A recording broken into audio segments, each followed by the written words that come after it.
Cher public, nous vous invitons à prendre place confortablement et à fermer la sonnerie de votre téléphone cellulaire. En cas d'incident, veuillez repérer les sorties de secours les plus près de vous. Bon divertissement. 1, 2, 1, 2. OK, c'est bon, on peut y aller. Sophie Durocher. Elle met en scène les arts, la culture et la société. Une représentation pas comme les autres. Sophie Durocher. Bonjour tout le monde, j'espère que vous allez bien. Écoutez, on va commencer cette émission avec des nouvelles qui viennent juste de sortir au sujet des funérailles nationales de Jean-Pierre Ferland, ce grand artiste qui nous a quittés le 27 avril dernier. On va en parler avec mon collègue André-Sylvain Latour. Bonjour André-Sylvain. Bonjour Sophie. Une nouvelle qui vient tout juste de sortir. C'est tout chaud, tout chaud. Les médias de Québécois ont eu l'exclusivité de ce qui va se passer pour les funérailles nationales, finalement, de Jean-Pierre Ferland. On sait maintenant que ça va avoir lieu le 1er juin à 11h à la cathédrale Marie-Reine du Monde. Je ne crois pas me tromper en disant que Jean-Pierre Ferland souhaitait avoir des funérailles un peu plus religieuses et tout ça. Quand même, c'est le même endroit où ont eu lieu les funérailles nationales de Guy Lafleur, Jean Béliveau et Paul Gérin-Lajoie, pour ne nommer que ceux-là. Donc, Jean-Pierre Ferland va être la 15e personnalité à avoir droit à des funérailles nationales. Évidemment, le public va pouvoir lui rendre hommage. Ce sera la veille, le 31 mai. Il sera exposé en chapelle ardente une seule journée, par contre, dans l'un des foyers du théâtre Maisonneuve. C'est à la Place des Arts. D'accord. Alors, pourquoi cet endroit-là? C'est que c'est le premier artiste québécois à s'y être produit. Intéressant. Donc, évidemment, on fait un peu un hommage. Un petit clin d'œil d'une certaine façon. Exactement. Les drapeaux du Québec seront également en berne le 1er juin, de l'aube au crépuscule, pour rendre hommage. Je te rappelle que Jean-Pierre Ferland est décédé le 27 avril dernier dans un CHSLD de Saint-Gabriel-de-Brandon. Il avait 89 ans. Où j'étais allée lui rendre visite quelques semaines auparavant. Donc, merci beaucoup, André-Sylvain, pour ces informations des médias de Québécois. Donc, c'est officiel. Le 1er juin, les funérailles de Jean-Pierre Ferland à la cathédrale Marie-Reine du Monde, juste ici un petit peu plus loin, à Montréal, boulevard René-Lévesque. Alors, on va commencer cette émission en parlant d'un festival d'humour qui va avoir lieu à Montréal cet été. Et bien sûr, ce n'est pas le festival Juste pour rire, parce que le festival Juste pour rire n'a pas lieu cette année, parce que l'entreprise elle-même est placée sous la loi de la faillite et donc a des soucis avec ses créanciers. C'est Comédia qui nous arrive avec ce festival qui va s'appeler Comédia Salut Montréal. On va en parler avec Sylvain Parent-Bédard, qui est président fondateur de l'agence Comédia. Sylvain, bonjour. J'ai l'impression qu'on se parle chaque semaine, toi et moi. Bonjour Sophie. Ben oui, on est entrepreneur, promoteur, donc on a l'occasion de se parler à quelques reprises, mais c'est agréable. Voilà. Alors, les dates donc de ce nouveau festival du 18 au 28 juillet, ça correspond exactement aux dates du festival Juste pour rire.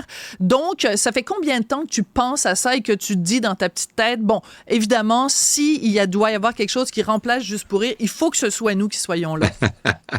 Ben, c'est arrivé immédiatement le jour où on a appris, comme tout le monde dans les médias, que le festival Juste pour rire était annulé cet été et se plaçait sur la loi de la protection de la faillite. À partir de ce moment-là, on s'est réunis, mes équipes, plusieurs intervenants, et on a commencé par sauver la fameuse captation de Jean-Sébastien Girard, l'événement JMP, particulièrement la comédie musicale Waitress. Mais on s'est dit à partir de ce moment-là, écoutez, Montréal est une plaque tournante mondiale de l'humour. Montréal est reconnue comme une ville des festivals avec des retombées économiques, touristiques, culturelles importantes. Ça faisait pas de sens pour nous que depuis plus de 40 ans où les citoyens, les visiteurs, les touristes accompagne un festival d'humour, que Montréal soit privé de ça dans une période si importante, les 2 dernières semaines de juillet, dont une des 2 semaines est dans les semaines de la construction. En plus. Donc, on s'est dit, on va mettre l'épaule à la roue, puis on va tenter de rassembler différents intervenants autour du projet. Et ça a fait mouche. Les gens nous ont suivis. Aujourd'hui, on peut annoncer un festival d'humour cet été à Montréal. Alors, c'est sûr que j'ai plein de questions. Sylvain, c'est évident. Combien de gens vont travailler sur ce nouveau festival, qui sont d'anciens employés mis à pied, parce qu'on sait que le groupe JPR a mis à pied 70% de son personnel. Dans quelle mesure ce sont des gens qui travaillaient déjà pour toi à Comédia et dans quelle mesure tu vas chercher du personnel de JPR? La grande majorité sont des gens qui travaillaient déjà pour nous, pour Comédia. D'accord. Et des employés de fournisseurs de différents festivals à Montréal. Donc, on est complètement à part de ce qui existait avec Juste pour rire. On arrive avec notre ADN, notre culture, nos valeurs, on recommence à zéro. D'accord. Ce qui veut pas dire que les gens qui travaillaient pour JPR étaient pas pertinents pour être employés par vous. C'est juste que vous avez déjà votre monde puis des gens avec qui vous êtes habitués à travailler. Exactement, parce qu'au contraire, les gens qui ont construit, bâti et travaillé au sein de Juste pour rire au cours des dernières années et depuis son existence, ça a été des personnes qui ont eu une importance marquée dans l'industrie de l'humour au Québec et à l'international, et on a beaucoup de respect pour ça. Donc, ça n'a aucune relation avec l'expertise de ces gens-là. D'accord. On nous dit, en tout cas, c'est ce qu'on apprend dans les journaux, donc confirme-moi si c'est vrai, un budget de 10 millions de dollars pour ce festival. Il vient d'où? Le financement vient d'où? Peux-tu nous le détailler, s'il te plaît? Effectivement, c'est un budget d'autour de 10 millions, un petit peu plus que 10 millions de dollars. Et si je peux me permettre, Sophie, moi, je suis un entrepreneur. On est une entreprise à haut niveau de tolérance au risque, de culture entrepreneuriale. Donc, on est habitué de vivre avec les risques depuis plus de 25 à 30 ans. On a décidé de prendre un risque. Sur le 11 millions présentement, il y a 35 à 40% des revenus qui vont provenir de revenus de commandites. Et assurément, on évalue un 35 à 40% des revenus qui pourraient provenir de revenus de billetterie, lesquels on est à risque parce que en extérieur, à la place des festivals, ça sera gratuit. C'est en salle que ce sera payant. Et la majorité des autres revenus viennent de différents paliers gouvernementaux, d'où on a des signes très probants qu'ils nous accompagneront jusqu'à aujourd'hui. Et des revenus autonomes sur les différents sites du festival. Là. C'est à peu près la répartition, grosso modo, là, des revenus, mais surtout des dépenses. Oui, c'est ça, c'est bien le fun de parler des revenus, mais tu vas avoir pas mal de dépenses. Donc, pour résumer, donc 35% des commandites, 35% la billetterie, mais on sait qu'il va y avoir aussi des spectacles gratuits, 30% du gouvernement. Quand tu dis gouvernement, c'est évidemment les 3 paliers, municipal, provincial, fédéral. Est-ce que c'est signé au moment où on se parle? Est-ce que c'est signé ou tu es un petit peu en train de jongler avec des trucs? On a des signes très sérieux, des signaux solides de tous les paliers. On est en discussion très, très avancée, mais il n'y a rien de signé présentement. Mais nous, on se devait, à un certain moment donné, si on veut réussir à réaliser cet événement-là, faut que les artistes soient disponibles. Faut que les scènes soient disponibles, les techniciens. Ça paraît pas, mais il y a les Jeux olympiques qui se préparent en Europe cette année. C'est une année olympique. Il y a plusieurs équipements qui partent vers Paris. Qui proviennent d'ici. Il y a des scènes qui sont à la place des festivals, qui quittent vers les États-Unis. Il y a des gens qui peuvent pas attendre de savoir qu'est-ce qui va se passer à partir du 20 juin pour voir qu'est-ce qu'ils vont faire de leur mois de juillet. Donc, on se devait de prendre les devants, être des chefs de file à cet égard-là, puis démontrer notre entrepreneurship, puis je suis très, très confiant que les gens vont être présents avec nous, sinon ce sera un risque qu'on aura pris. Oui. Écoute, on est le 8 mai aujourd'hui, si je me trompe pas. On parle d'un festival qui va commencer le 18 juillet, mais ça fait juin-juillet. Juin-juillet. Et boboy, préparer un festival en 2 mois de temps. Sais-tu quoi, Sylvain? J'aime mieux être assise ici et faire mon métier que faire le tien.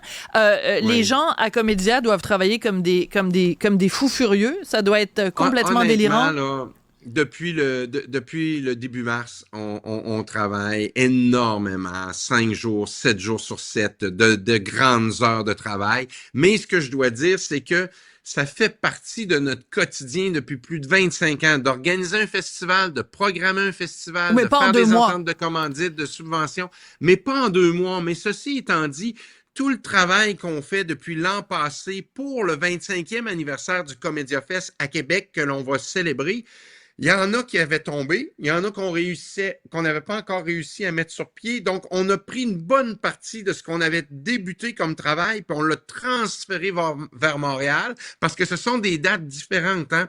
Donc, des disponibilités d'artistes, des disponibilités de contenu, etc. Et on part d'une base très, très importante avec une équipe qui est habilitée, qui a toute l'expertise et qui connaît l'écosystème de l'humour au Québec. Donc, on est très confiant qu'on va y arriver, mais c'est une mission quand même assez folle, j'ose le dire, oui. En tout cas, félicitations. Ça s'appelle Comédia Salut Montréal et non pas Comédia Salut Montréal Fest. J'haïs ça, les noms de festivals qui finissent par Fest. Hein? Parce que même toi, Comédia Fest, là, ben oui, ça fait comme une couple de chroniques que j'ai. À un moment donné, le message va se rendre. Je peux pas te laisser aller, Sylvain, sans te demander. Donne-moi un nom. Hey, donne-moi un scoop, là. Comment? Allez, vas-y, j'aimerais là. ça, mais je peux pas parce que... Qu'est-ce qu'il faut que je fasse pour que tu me donnes un scoop? Une primeur? Faut que tu attendes quelques semaines encore. Faut que tu attendes quelques semaines encore parce que je voudrais pas mettre en péril tout ce qu'on travaille justement jour et nuit depuis des semaines. Puis, alors, je vais te poser la question. C'est déjà arrivé dans des festivals au Québec ils ont pré-annoncé des choses sans l'accord des artistes, puis ça a fait tomber les ententes. On ne peut pas risquer ça à quelques mois. C'est important pour la métropole, c'est important pour les intervenants puis les gens qui ont eu confiance en nous. Donc, je ne veux pas transgresser ça aujourd'hui. D'accord, mais tu fais bien. Par contre, je te poserai la question différemment. Dans quelle mesure des artistes qui avaient déjà dit oui et qui étaient déjà pressentis, sans que des contrats nécessairement étaient signés et qui devaient faire partie de Juste pour rire, dans quelle mesure vous avez récupéré de certains de ces artistes-là pour Comédia Salut Montréal? Écoute, honnêtement, pour vrai, je serais pas en mesure de pouvoir te le confirmer parce que j'étais pas au courant. Mais ceci étant dit, clairement, le milieu de l'humour au Québec est un petit milieu. Donc, il y aura certainement des artistes qui étaient programmés potentiellement cet été. Il va y avoir des recoupements, mais toutes nos créations qui seront originales ne sont pas à la base de ce que Juste pour rire avait créé. Et à l'international, on est en contact présentement avec les agences américaines, les agences britanniques, les agences internationales. Et bien sûr, on va peut-être tomber sur des artistes qui étaient disponibles et qui avaient prévu venir à Montréal à la fin juillet, mais il fallait faire vite. D'ailleurs, une grande partie des artistes internationaux, qui devaient être à Montréal cet été. Il va falloir que tu t'habitues, toi. Il va falloir que je m'habitue. Ben oui, arrête de dire Québec, là. Il va falloir que je m'habitue de dire Montréal. Je vais dire la métropole. La métropole, on est bien fiers, puis on est heureux de l'accueil qu'on a jusqu'à maintenant. Aujourd'hui, c'est extraordinaire. Fait on a hâte de venir saluer Montréal. Ben oui. Mais là, on n'est pas sorteux. Fait que venez nous rendre visite.